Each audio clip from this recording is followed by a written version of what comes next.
Seria e shkrimeve të pamfletit për GE Investment SHPK nuk ka ekspozuar thjesht një kompani pa kapital që merr leje ndërtimi, por ka hapur një panoramë shumë të gjerë, ku koncesionet publike, administrata tatimore, kontrolli territorial dhe ndërtimi shumë katësh funksionojnë si hallka të së njëjtës skem. Kjo skem nuk prodhon vlerë ekonomike të deklaruar, por prodhon projekte miliona euro të mbajtura nga subjekte që në letra nuk kanë as kapacitet financiar dhe as histori biznesi që ta justifikojnë këtë nivel aktiviteti. Në qendër të kësaj strukture formale qëndron GE Investment SHPK, një shoqëri e themeluar në vitin 2022 me pronar Gledis Çela dhe Endrit Shabani, e cila në bilancet zyrtare nuk deklaron kapital funksional, qarkullim, kredi bankare apo burime financimi. Megjithatë, kjo shoqëri trajtohet nga institucionet si zhvillues ndërtimi dhe pajiset me leje për kulla dhe resorte që kërkojnë mbi 120 milionë euro investim real në Vlorë, Tiranë dhe Bregdet. Për të kuptuar pse kjo ndodh, duhet ndalur tek figura e Endrit Shabanit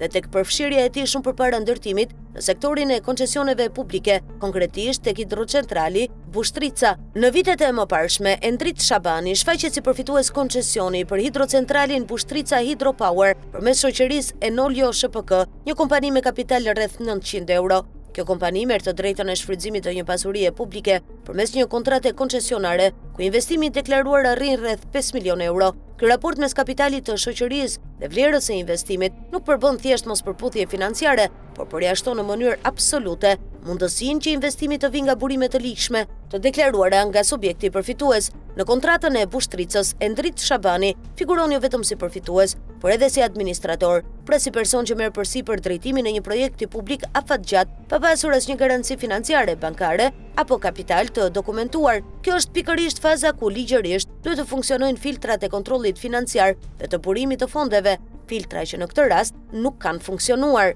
Gjatë ecurisë së projektit, struktura e shoqërisë ndryshon. Në skem përfshihen edhe subjekte të tjera të lidhura me Bushtricën, përfshir Bushtrica Hydropower SHPK dhe kompani ndërtimi e shërbimi që marrin përsipër realizimin praktik të veprave, furnizimet, punimet dhe investimin real. Këto subjekte nuk shfaqen në fazën e dhënies së koncesionit si financues, por hynë më pas, duke mbuluar boshllëkun financiar që kompania koncesionare nuk e ka pasur kurrë.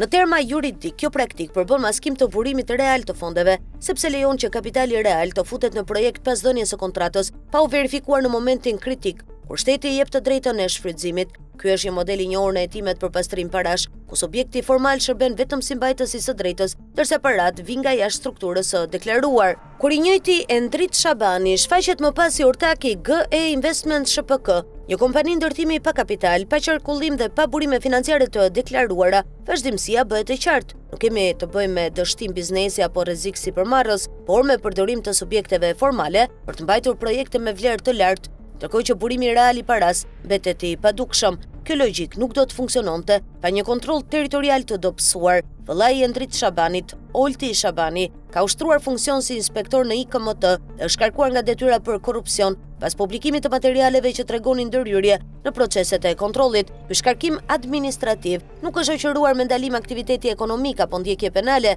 duke lënë të hapur terrenin që të njëjtat interesa familjare të shfaqen më pas si përfitues lejesh ndërtimi në të njëjta territore ku kontrolli duhet ishte më i fortë. Në të njëjtën kohë, historia e familjes Shabani me administratën tatimore nuk paraqitet si episodi izoluar, por si modeli përsëritur ku subjektet ekonomike bllokohen për vite me radhë dhe më pas rikthehen në aktivitet pa transparencë publike mbi mënyrën e zgjidhjes së detyrimeve fiskale. Rasti i Trans Oil SHPK është domethënës, pasi kompania ka qëndruar e mbyllur nga tatimet për rreth 7 vite për shkak të detyrimeve dhe problemeve të vazhdueshme me deklarimet, për të rishfaqur më pas në aktivitet pa u shoqëruar me sqarime publike mbi shlyerje reale të barrës fiskale. Ky rikthim nuk pasyron një rimëkëmbje ekonomike të dokumentuar, por ngre dyshimin se kemi të bëjmë me ndërprerje taktike të aktivitetit për të shpëtuar kontrollit, praktik që kërkon njohje të detajuar të procedurave tatimore dhe mënyrave se si ato mund të neutralizohen.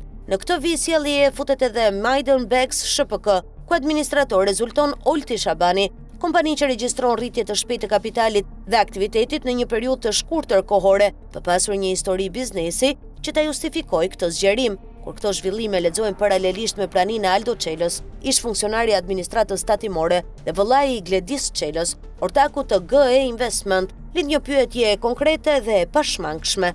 A janë lehtësuar këto rikthime dhe zgjerime përmes ndërhyrjeve të brendshme në tatime? Administrata tatimore ka detyrimin ligjor të identifikojë mospërputhjen mes aktivitetit real ekonomik dhe deklarimeve financiare, fakti që kompani pa qarkullim të deklaruar me histori bllokimesh ose rritjesh të pashpjeguara arrin të operojnë dhe të lidhen me projekte miliona euro pa kontroll proporcional, krijon dyshimin e arsyeshëm se mekanizmat e kontrollit janë korruptuar nga brenda. Follow the money.